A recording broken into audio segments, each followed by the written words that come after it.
안녕하십니까. 목요일 아침 여수 MBC 뉴스투데이입니다.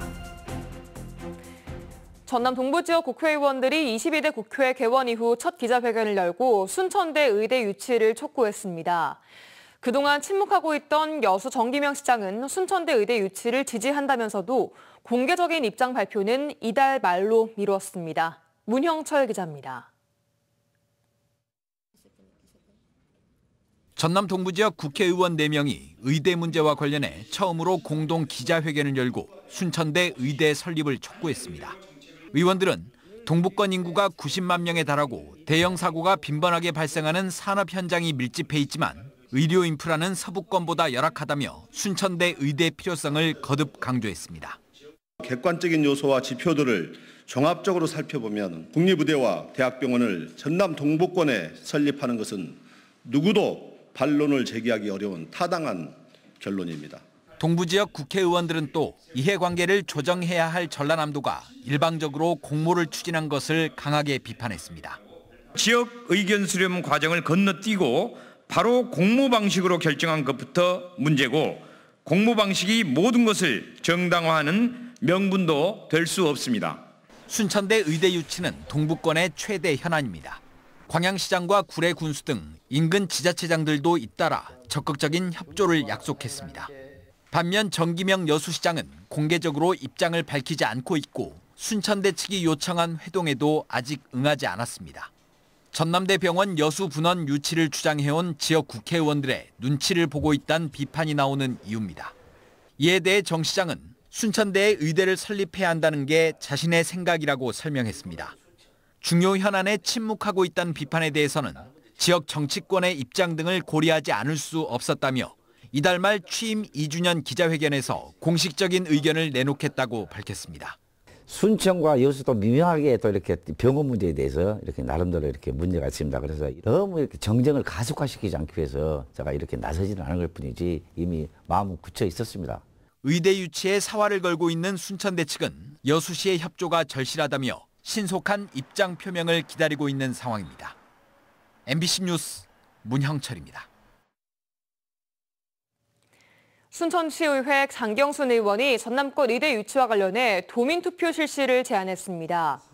순천시의회 장경순 의원은 278회 제1차 정례회 제1차 본회의에서 의원 자유발언을 통해 전남도의 일방적인 국립의대 추천대학 선정 공모 절차를 중단하고 지역의 목소리를 객관적으로 판단할 수 있는 도민투표의 실시를 제안했습니다. 장 의원은 지난 2020년 대구 군공항 이전 주민투표 등 그동안 주민들의 삶에 중대한 영향을 미치는 결정사항에 대해 주민투표가 실시되어 왔다며 도민투표가 가장 확실한 지역사회의 의견 수렴 방법이자 지역 분열을 막는 방법이라고 강조했습니다. 김영록 전남지사가 민선 8기 후반기 핵심 과제로 국립의대 설립과 전남특별자치도 설치 등을 선정하고 이에 대한 입장을 내놨습니다. 김 지사는 어제 도 정례조회에서 국립의대 설립을 두고 대학이 각자 교육부에 신청하면 불가능한 일이라는 것을 알 수 있다며 공모에 모두 참여해 결과에 승복하고 정부의 한 목소리로 강력하게 요청해야 한다고 밝혔습니다. 또 앞으로 공정하고 투명하게 공모에 의한 추천 방식을 추진해 10월 말이면 정부의 추천 대학을 보고할 것이라고 설명했습니다. 김 지사는 지방 소멸 위기 극복 전남특별자치도를 통해 중앙 권한을 맞춤형으로 넘겨받고 대정 인센티브도 추가로 이끌어내 전남부터 문제를 해결하자고 강조했습니다. 공사 현장에서 굴착기 등 본인의 장비를 가지고 일하는 건설기계 노동자는 근로기준법 보호를 받지 못합니다. 법으로 임금 보장을 받을 수 없다 보니 해마다 임금 체불 문제가 반복되고 있는데요. 처우 개선은 좀처럼 이루어지지 않고 있습니다. 김단비 기자입니다. 15년째 카고 크레인 작업을 하는 김희종 씨. 지난 2022년부터 순천의 한 고급 주거시설 공사 현장에서 1년 2개월간 일했습니다. 그런데 1년 전부터 돈이 나오지 않더니 공사가 끝난 지금까지 3개월치 3천여만 원을 받지 못하고 있습니다. 한 달에 수입이 날 수 있는 데가 이 현장밖에 없었거든요. 근데 이 현장에서 3개월치를 안 주니까 저희들은 여기서 수입이 안 생기지 않습니까? 빚내는 방법밖에 없죠. 다른 건설기계 노동자들도 상황은 다르지 않습니다. 대기업은 물론 지자체가 발주한 공사 현장에서도 임금 체불이 반복적으로 일어나고 있습니다. 포스코가 최근에 율촌 산단을 중심으로 해서 그 2차 전지 사업을 본격적으로 하고 있습니다. 근데 이제 거기 현장에서 일하시는 장비 노동자들 체불도 엄청나게 많이 증가를 하고 있어요. 건설노조는 지난해 말부터 올해 초까지 전남 동부권에서 민주노총 소속 건설기계 노동자들이 받지 못한 돈이 8억 원이 넘는 것으로 추산하고 있습니다. 건설 현장은 발주처에서 시작해 원청과 하청으로 이어지는 구조입니다. 여기에 하청에 재하청이 꼬리를 물다 보면 가장 끝부분에 있는 건설기계 노동자의 피해가 집중됩니다. 특히 건설기계 노동자는 개인 장비를 가지고 일하기 때문에 개인 사업자로 근로기준법의 보호를 받지 못합니다. 이런 문제를 해결하기 위해 표준 임대차 계약서와 대여대금 지급 보증 제도가 도입됐지만 현실에선 잘 지켜지지 않고 있습니다. 법적으로 꼭 써라 규정에는 있지만 그건 자기들만의 임의적으로 이렇게 해놓은 거라 저희끼리 알 수 없는 상황이어서. 지난해 임금 체불액은 1조 7천억 원, 이 가운데 건설업은 4,300억 원에 달합니다. MBC 뉴스 김담희입니다. 여수의 한 초등학교 통학버스가 임의로 운행하지 않고 파업해 이른 아침 등굣길 소동이 벌어졌습니다. 이 통학버스는 학교가 일방적으로 계약 종료를 통보해 이에 반발한 것이라고 주장했는데요. 그런데 이 통학버스 안전수칙과 교통법규를 지키지 않고 무리하게 운행해온 것으로 드러났습니다. 최황지 기자가 보도합니다. 이른 아침 아이들이 학교를 가기 위해 통학버스를 기다립니다. 길게 늘어선 승차 대기줄. 그러나 시간이 지나도 버스는 오지 않습니다. 좀 많이 당했어요. 친구들은 어떤 반응이에요? 지금도 친구들이 이게 뭐지 하고 있어요. 아이들은 통학버스를 기다리고 있는데 정작 아이들을 태워야 할 버스는 학교 앞 어린이 보호구역에 불법 정차돼 있습니다. 좁은 도로의 통행을 방해해 경찰까지 출동했습니다. 여천초 학생들의 대부분은 원거리 통학생으로 이날 400여 명의 학생들이 큰 혼란을 겪었습니다. 이미 수업이 시작됐을 시간입니다. 오늘 아이들은 평소보다 2시간 늦게 등교했습니다. 통학버스 업체 측은 학교가 임의로 계약 종료를 통보했다며 이에 반발한 조치라고 설명했습니다. 올해 3월부터 전남도 교육청에 정식 입찰을 통해 통학버스를 운영하고 있는데 학교가 명확한 근거도 없이 일방적으로 계약 해지를 통보했다고 말했습니다. 액수가 4억 3천인데 방금 이 소소한 것 가지고 그 계약 해지 사유가 되느냐 이 말이에요. 지금 방금 얘기했던 대로 계약 해지 사유에 명확한 근거가 있습니까?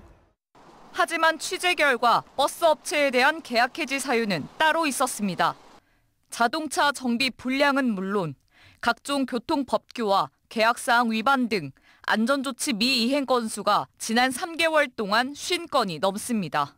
엄마들이 이제 다 나와서 모르고 있으니까 부모님들도 다 알고 계시고 학교 측에서도 여러 번 계속 건의를 하고. 현재 통학버스 계약은 교육청 입찰 과정을 통해 이뤄집니다. 전자입찰로 이뤄지다 보니 일정한 자격 요건만 갖추면 업체로 선정될 수 있습니다. 현장 관계자들은 어린이 보호 차량과 관련된 자격 요건을 갖췄다고 하더라도 그에 맞게 운행을 하는지 후속 검증이 필요하다고 조언합니다.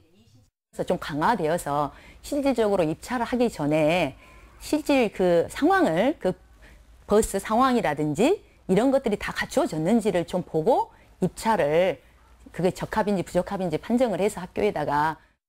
통학버스 업체 측은 이에 대해 이 같은 위법 사항은 인정하지만 계약 해지까지는 부당하다며 여수교육지원청과 여천초를 상대로 민원을 제기했고 향후 행정소송까지 예고했습니다. MBC 뉴스 최황지입니다. 고흥군이 지역민의 수건사업인 도화버스 정류장 신축 공사에 들어갔습니다. 고흥군은 교통혼잡과 주민 불편을 해소하기 위해 도화면 당오리 베이스볼 파크장 건너편에 버스 정류장을 건립하기로 하고 오는 9월 완공을 목표로 최근 착공했다고 밝혔습니다. 고흥군은 편리하고 쾌적한 대중교통 환경 조성을 위해 녹동 공영버스터미널을 비롯해 고흥과 나로도 과역버스터미널 시설 개선 사업을 꾸준히 추진하고 있습니다. 제25회 철의 날을 맞아 포스코 광양제철소 임직원 3명이 우리나라 철강 산업에 기여한 공로로 산업부 장관 표창을 받았습니다. 포스코는 최근 철의 날 기념행사에서 안형태 전기강판 능력 증대 TF 팀장과 이훈휘 냉연 부장, 고종순 생산기술부 과장이 산업통상자원부 장관 표창을 받았으며 각각 국내 철강 제조 경쟁력 향상과 쇳물 운반 설비의 안전성과 생산성 향상 등의 공로를 높게 평가받았다고 밝혔습니다. 철의 날은 1973년 6월 9일 포항제철소의 국내 첫 고루에서 첫 쇳물을 생산한 것을 기념하는 날로 매년 철강산업 유공자를 선정해 포상하고 있습니다. 폭설과 폭염, 집중호우, 고온다습 등 이상기후는 매년 반복되고 있습니다. 기후위기에 대응할 수 있는 대책 마련과 함께 애써 키운 농작물을 제값받고 팔 수 있는 유통구조 개선이 필요해 보입니다. 김양훈 기자입니다. 올해 1월부터 4월까지 전남 지역 평균 기온은 7.9도, 평년보다 1.3도 높았습니다. 같은 기간 누적 강수량도 470mm로 지난해 같은 기간보다 2배 가까이 많습니다. 그러다 보니 일조량은 평년보다 적었습니다.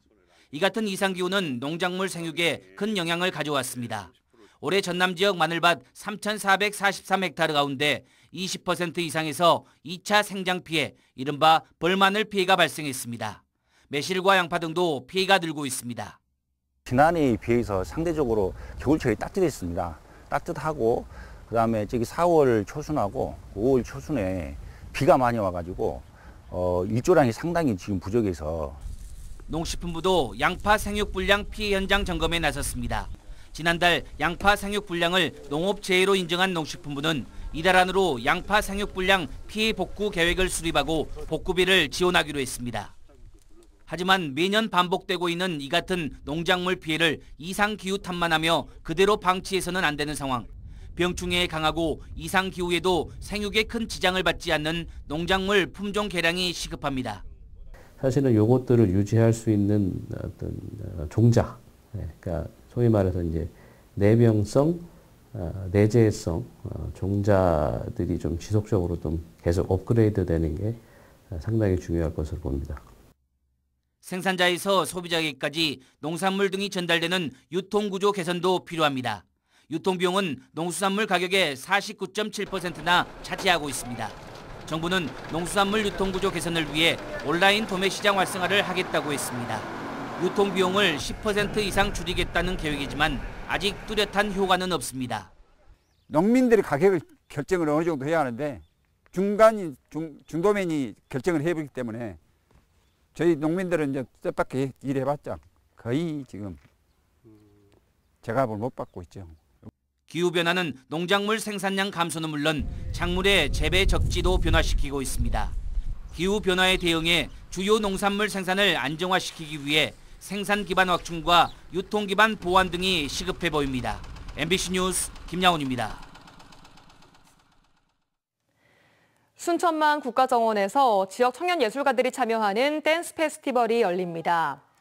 순천시는 오는 8일 오후 5시 순천만 국가정원의 스페이스 허브에서 지역의 청년 예술가들이 참여한 가운데 세대를 주제로 디스코부터 K-팝까지 각 시대를 대표하는 음악과 댄스를 선보이는 세대 공감 청년 댄스 페스티벌이 펼쳐집니다. 이번 청년 댄스 페스티벌은 다양한 세대가 찾는 국가정원에서 과거의 추억과 향수를 자극함과 동시에 각 시대의 문화와 트렌드를 공유하며 세대 간 소통과 화합을 이룰 수 있는 기회가 될 것으로 기대를 모으고 있습니다. 여수 장도에 추진된 예술의 숲 조성 사업이 완료됐습니다. 2021년부터 추진된 이번 사업에는 사업비 49억 원이 투입됐으며 다양한 테마 정원과 산책로, 야외 무대 등이 들어섰습니다. 여수시는 조성을 기념해 오는 8일 장도 입구 야외 무대에서 버스킹 공연을 진행할 계획입니다. 전남의 드론 산업을 육성 지원하기 위한 제도적 근거가 마련됩니다. 전남도의회는 최병용 도의원이 대표 발의한 전남 무인 비행장치 산업 육성 지원에 관한 조례가 상임위 심사를 통과했다고 밝혔습니다. 해당 조례에는 정부와 전남도가 추진하는 최신 드론 산업 정책과 실태 조사 결과를 육성 사업에 반영하는 내용이 담겼습니다. 순천만 천문대가 천문학과 과학적 호기심을 충족시킬 수 있는 다양한 프로그램을 개최합니다. 순천시 순천만 천문대는 최근 한국과학관협회 2024 두드림 프로젝트 공모에 선정돼 다음 달 중에 체험과 강연, 과학 공연 등을 진행할 예정입니다.